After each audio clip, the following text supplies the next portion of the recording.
নমস্কার দর্শকবৃন্দ, আমি ডক্টর তপন চৌধুরী। আমার ইয়োগমিও চ্যানেলে আপনাদের সবাইকে স্বাগত জানাই। আশা করি আপনারা সবাই সুস্থ আছেন এবং ভালো আছেন। দর্শকবৃন্দ, আপনি কি এমন কোনো মহিলা বা নিজের জন্য বা মায়ের জন্য বা কাকিমার জন্য, জেঠিমার জন্য, দিদার জন্য এই ভিডিওটা দেখছেন, যাদের ক্ষেত্রে মেনোপোজ হয়ে যাওয়ার পরে হাঁটুতে ব্যথা, হাঁটু শক্ত হয়ে যাওয়া বা সিঁড়িতে যখন তিনি ওঠেন তখন তার পায়ে ব্যথা লাগে, সকালে ঘুম থেকে উঠলে তার পায়ে ব্যথা লাগে? অনেকেই বলেন যে ডাক্তারবাবু, আমার তো বয়স হয়ে গেছে, বয়স হলে মানুষের এরকমই হয়। দর্শকবৃন্দ, আজকের আমি এই ভিডিওতে বলবো যেসব মহিলাদের মেনোপোজের পরে বিভিন্ন সময় হাঁটুতে ব্যথা হয়, হাঁটুতে জয়েন্টে ব্যথা হয়, তার কারণ কি, এবং তার সাথে আমি আজ বলবো বেস্ট 3টি হোমিওপ্যাথিক ঔষধ এবং তার সাথে বলবো কিছু ঘরোয়া সমাধান। আশা করব দর্শকবৃন্দ আপনারা ভিডিওটা শেষ পর্যন্ত দেখবেন। দর্শকবৃন্দ, প্রথমেই বলবো যে আপনার কি মনে হয় বয়স বাড়লেই হাঁটুতে ব্যথা হওয়া বা হাঁটুর বিভিন্ন রকম সমস্যা হওয়া এটা কি কোনো অসুখের মধ্যে পড়ে না, এটা নর্মাল? প্রথম কথা হলো যে মহিলাদের মেনোপোজের পরে বিভিন্ন রকমের হরমোনাল চেঞ্জেস আসে শরীরের মধ্যে। তার জন্য কি হয়, হাঁটু বা হাড় দুর্বল হয়ে যায়, জয়েন্টে কার্টিলেজগুলো দুর্বল হয়ে পড়ে বা বিভিন্ন রকম জয়েন্ট দুর্বল হয়ে পড়ে। তাই অনেক মহিলারা বলেন যে ডাক্তারবাবু, আমার না পায়ে প্রচুর পরিমাণে ব্যথা হচ্ছে, হাঁটলে কটকট শব্দ হচ্ছে, বা আমি বেশিক্ষণ দাঁড়িয়ে থাকতে পারছি না, হাঁটু শক্ত হয়ে যাচ্ছে, আমি যখন সিঁড়ি বেয়ে উপরে উঠছি তখন আমার পা শক্ত হয়ে যাচ্ছে, আমি যখন ঘুম থেকে উঠে মাটিতে পা দিচ্ছি তখন আমার পায়ে প্রচুর পরিমাণে যন্ত্রণা হচ্ছে বা হাঁটুতে প্রচুর পরিমাণে যন্ত্রণা হচ্ছে। আমরা কি করি, এই সমস্যাটাকে অস্টিও আর্থারাইটিস বা রিউমেটিক আর্থারাইটিস বলে ভাবি, বা অনেকের ক্ষেত্রে অস্টিও আর্থারাইটিসও হয়ে থাকে। কিন্তু যদি আপনি সঠিক সময়ে সঠিক চিকিৎসা নেন বা যত্ন নেন, তাহলে আপনার হাঁটুতে ব্যথা কিন্তু কম থাকবে বা এই বয়সে হাঁটু ব্যথায় আপনি ভুগবেন না। এইবার আমি বলবো দর্শকবৃন্দ যে বেস্ট 3টি হোমিওপ্যাথিক ঔষধ। প্রথম যে ঔষধ আমি এই ভিডিওতে আলোচনা করব সেটা হলো দর্শকবৃন্দ সিমভাইটাম মাদার টিংচার। আপনাদের মধ্যে অনেকেই আছেন যাদের কিনা হাঁটুতে প্রচুর পরিমাণে ব্যথা হয়, সেটা হয়তো অনেক দিন আগে আঘাত লেগেছিল বা পুরনো আঘাতের জন্য ব্যথা হচ্ছে, অনেক সময় হাড় দুর্বল হয়ে গেছে তার জন্য ব্যথা হচ্ছে, অনেকের ক্ষেত্রে অস্টিওআর্থারাইটিস আছে তার জন্য হাঁটুতে ব্যথা হচ্ছে, অনেকের ক্ষেত্রে দেখা যাচ্ছে যে হাঁটুর যে কার্টিলেজটা আছে বা সাইনোভিয়াল ফ্লুইড বেরিয়ে গেছে, হাঁটুতে কটকট শব্দ হচ্ছে, অনেকের ক্ষেত্রে হাড় ক্ষয় হয়ে গেছে তার জন্য তার ব্যথা হচ্ছে। এই সময় কি হয় যে হাঁটুতে চাপ বাড়লে ব্যথা কিন্তু বেড়ে যায়। দর্শকবৃন্দ, এই সিমভাইটাম মাদার টিংচারটা হলো বোন হিলার। কি করে সেবন করবেন না, 10 ফোঁটা করে দিনে 3বার খাওয়ার আগে 1 কাপ নর্মাল জলে মিশিয়ে আপনি কিন্তু এই ঔষধটা অর্থাৎ সিমভাইটাম মাদার টিংচারটা আপনার সমস্যার জন্য আপনি কিন্তু সেবন করতে পারেন বা খেতে পারেন। এরপরে দ্বিতীয় গুরুত্বপূর্ণ ঔষধের নাম হলো দর্শকবৃন্দ হাইপেরিকাম মাদার টিংচার। আমরা অনেকেই জানি যে হাইপেরিকাম মাদার টিংচার বা হাইপেরিকাম ঔষধটা নার্ভের ব্যথা বা নার্ভের সমস্যার সমাধানে প্রচুর পরিমাণে ব্যবহার করা হয়। এক্ষেত্রে কেন হাইপেরিকাম ব্যবহার করা হয় তার কারণটা হলো, অনেকের ক্ষেত্রে দেখা যায় যে হাঁটু ব্যথাটা এতটাই বেড়ে গেছে যার জন্য তার কিন্তু নার্ভের সমস্যা হচ্ছে, বা তার হাঁটুতে ব্যথা আছে কিন্তু তার সাথে সাথে তার কিন্তু সায়াটিকা নার্ভেও পেন হচ্ছে, ব্যথা হচ্ছে।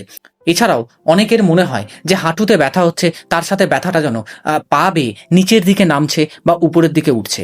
এছাড়াও জয়েন্ট প্রচুর পরিমাণে সংবেদনশীল হয়ে পড়ে। যদি আপনার এ ধরনের ব্যথা হয় বা নার্ভের জন্য আপনার হাঁটুতে ব্যথা হচ্ছে বা হাঁটুর জন্য নার্ভে ব্যথা হচ্ছে, তাহলে আপনি এক্ষেত্রে হাইপেরিকাম মাদার টিংচার 10 ফোঁটা করে দিনে 3বার 1 কাপ নর্মাল জলে মিশিয়ে খাওয়ার আগে আপনি কিন্তু কিছুদিন সেবন করতে পারেন বা খেতে পারেন। এরপরে তৃতীয় গুরুত্বপূর্ণ হোমিওপ্যাথিক ঔষধের নাম হলো দর্শকবৃন্দ গুয়েকাম মাদার টিংচার। গুয়েকাম যে হোমিওপ্যাথিক ঔষধটা, সেটা কিন্তু যে কোনো রকম হাঁটু ব্যথায় খুব ভালো রকম কাজ করে। যেমন ধরুন, কারো ক্ষেত্রে হয়তো দেখা গেল যে তিনি যখন ঠান্ডার ওয়েদারে থাকছেন বা এসি রুমে থাকছেন, তার কিন্তু হাঁটুতে ব্যথা বেড়ে যাচ্ছে। আবার অনেকের ক্ষেত্রে দেখা যায় যে হাঁটুতে ব্যথা হয়েছে কিন্তু হাঁটু শক্ত হয়ে যাচ্ছে, তিনি মুভ করতে পারছেন না, তিনি হাঁটাচলা করতে পারছেন না।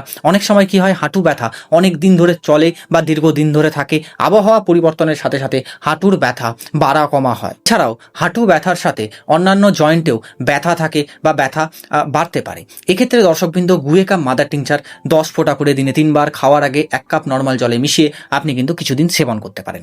এছাড়াও দর্শকবৃন্দ এই 3টে মাদার টিংচার একসাথে মিক্স করে একটা কাঁচের বোতলের মধ্যে ভরে নিয়ে সেই মিশ্রণ থেকে 10 থেকে 15 ফোঁটা দিনে 3বার খাওয়ার আগে 1 কাপ নর্মাল জলে মিশিয়ে আপনি কিন্তু খেতে পারেন বা সেবন করতে পারেন। এতে দেখবেন যে আপনার যে হাঁটু ব্যথা ব্যথার সমস্যা সেটা কিন্তু আস্তে আস্তে কম হবে। এছাড়াও অনেকের ক্ষেত্রে দেখা যায় যে শরীরের মধ্যে ক্যালসিয়াম কমে যায় বা ক্যালসিয়ামের অভাব ঘটে।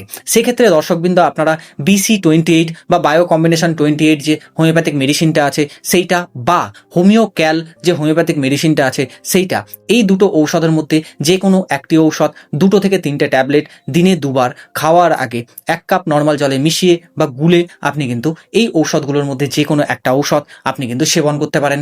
যদি আপনার ক্ষেত্রে দেখা যায় যে আপনার শরীরের মধ্যে ক্যালসিয়ামের অভাব রয়েছে, ভিটামিন ডি এর অভাব রয়েছে, তাহলে আপনি দেখবেন যে আপনার যে সমস্যা সেটা কিন্তু আস্তে আস্তে কমতে থাকবে। তবে দর্শকবৃন্দ একটা জিনিস অবশ্যই মনে রাখবেন, যে কোনো ঔষধ সেবনের ক্ষেত্রে অবশ্যই একবার কাছের অভিজ্ঞ কোনো চিকিৎসককে দেখিয়ে নেবেন বা ভেরিফাই করিয়ে নেবেন, দরকার পড়লে কিছু টেস্ট করাবেন, আপনি কনফার্ম হয়ে যাবেন এবং তার পরামর্শ মতো আপনি কিন্তু আপনার সমস্যা অনুযায়ী আপনি কিন্তু ঔষধ সেবন করতে পারেন। এরপরে বলবো দর্শকবৃন্দ যে কিছু ঘরোয়া সমাধান, যারা ঔষধ খাচ্ছেন তারাও কিন্তু এই সমাধানগুলো পালন করতে পারেন, বা যারা ঔষধ খাবেন না ভাবছেন তারাও কিন্তু এই ঘরোয়া সমাধানগুলো মেনে চলতে পারেন। প্রথম কথা হলো যে আপনি কোথাও বসে থাকবেন না বা কোথাও শুয়ে থাকবেন না, প্রতিদিন হালকা কিছু ব্যায়াম করুন, প্রতিদিন একটু হাঁটুন 10 থেকে 15 মিনিট। এতে কি হবে যে হাঁটুর জয়েন্টের মুভমেন্ট ঘটবে বা হাঁটুটা স্টিফ হবে না, এতে আপনার মাসল মুভমেন্ট হবে, এতে আপনার যে ব্যথা যন্ত্রণাগুলো আছে সেটাও কিন্তু আস্তে আস্তে কম হবে। যদি আপনার মনে হচ্ছে যে একটু ম্যাসেজ করলে হাঁটু ব্যথাটা কম থাকছে, তাহলে আপনি হাঁটুর উপরে বা হাঁটুর জয়েন্টের উপরে একটু হালকা করে ম্যাসেজ করতে পারেন। এতে দেখবেন অক্সিজেন সরবরাহ বাড়বে, রক্ত সঞ্চালন বাড়বে, আপনার হাঁটু ব্যথাটাও অনেকটা কম থাকবে। যাদের ক্ষেত্রে মনে হচ্ছে যে গরম সেক দিলে তার হাঁটু ব্যথাটা কম হচ্ছে, আপনারা হাঁটুতে গরম সেক দিতে পারেন বা গরম জলের সেক দিতে পারেন। এতে দেখবেন আপনার হাঁটু ব্যথাটাও অনেকটা কম থাকবে। এছাড়াও আপনার যদি প্রচুর পরিমাণে মানসিক স্ট্রেস থাকে সেটাকে কমানোর চেষ্টা করুন। পর্যাপ্ত পরিমাণে শরীরের মধ্যে জলের যে লেভেলটা বা ফ্লুইড যে লেভেলটা সেটা মেনটেন করুন। এতে দেখবেন যে আপনার হাঁটু ব্যথাটাও অনেকটা কম থাকবে।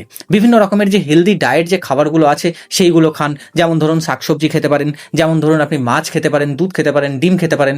তবে অবশ্যই মনে রাখবেন যাদের ক্ষেত্রে ইউরিক অ্যাসিড বেশি তারা অবশ্যই সেই দিকটা মেনে নিয়ে আপনার যে খাদ্য তালিকা বা খাওয়ার যে জিনিসগুলো সেগুলো কিন্তু আপনি ঠিক করবেন।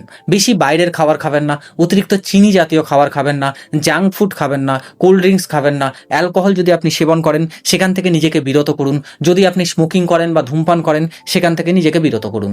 দেখবেন যে আপনার হাঁটু ব্যথার যে সমস্যা সেটাও কিন্তু আস্তে আস্তে কম হবে। চেষ্টা করুন দুটো হাতে সমানভাবে ওজন নেওয়ার, বিশেষ করে ওজনটা যেন 5 কেজি বা তার কম হয়। এতে দেখবেন হাঁটুর উপরে চাপ কমবে এবং হাঁটু ব্যথাটাও অনেকটা কম থাকবে। আমাদের বাড়িতে মা বা দিদিমারা রয়েছেন, তারা যখন হাঁটু ব্যথায় ভোগেন তারা কিন্তু অনেকে চুপচাপ থাকেন বা ভাবেন যে এটা বয়স হচ্ছে বা আস্তে আস্তে আস্তে আমার বয়সটা বাড়ছে বলে আমার হাঁটু ব্যথাটা হচ্ছে। এটা হওয়াটা স্বাভাবিক। যতই আমি ওষুধ খাই হাঁটু ব্যথা তো কোনো মতে কমছে না, বা যতই আমি পেন কিলার খাই আমার ক্ষেত্রে হাঁটু ব্যথা তো কমছে না, আমি ট্রিটমেন্ট করিয়েই বা কী করবো, আমি চিকিৎসা করিয়েই বা কী করবো। এই ধারণাটা সম্পূর্ণ ভুল। যদি সঠিক সময়ে সঠিক চিকিৎসা করা হয়, সঠিক সময়ে তার যদি যত্ন নেওয়া হয়, অবশ্যই এই বয়সে সঠিকভাবে হাঁটাচলা করা সম্ভব বা নর্মালভাবে যে লাইফস্টাইল বা জীবনযাত্রা সেটা কিন্তু নিয়ে যাওয়াটা সম্ভব, এবং তারাও আরামে হেঁটে ঘুরে তারা কিন্তু এই দুনিয়াটা দেখতে পারবেন, তারাও কিন্তু সুস্থ জীবন লাভ করতে পারবেন। আশা করব দর্শকবৃন্দ আজকের যে এই টপিক বা আজকের যে এই ভিডিও আপনার খুব ভালো লেগেছে এবং উপকারে আসবে। যদি ভালো লাগে বা উপকারে আসে অবশ্যই ভিডিওটা লাইক, কমেন্ট এবং শেয়ার করবেন। যদি আপনি এই চ্যানেলে নতুন হন অবশ্যই চ্যানেলটা সাবস্ক্রাইব করে পাশে থাকা বেল আইকনটা প্রেস করে দেবেন, যাতে কিনা যখনই আমি এরকম ইনফরমেটিভ কিছু আপলোড দেবো তখনই যেন আপনার কাছে দ্রুতই নোটিফিকেশনটা পৌঁছে যায়। ভালো থাকুন, সুস্থ থাকুন, দেখতে থাকুন ইয়োগোমিও চ্যানেল। দেখা হবে আবার নেক্সট কোনো আলোচনায় বা নেক্সট কোনো টপিকে। আজকের মতো ধন্যবাদ, নমস্কার।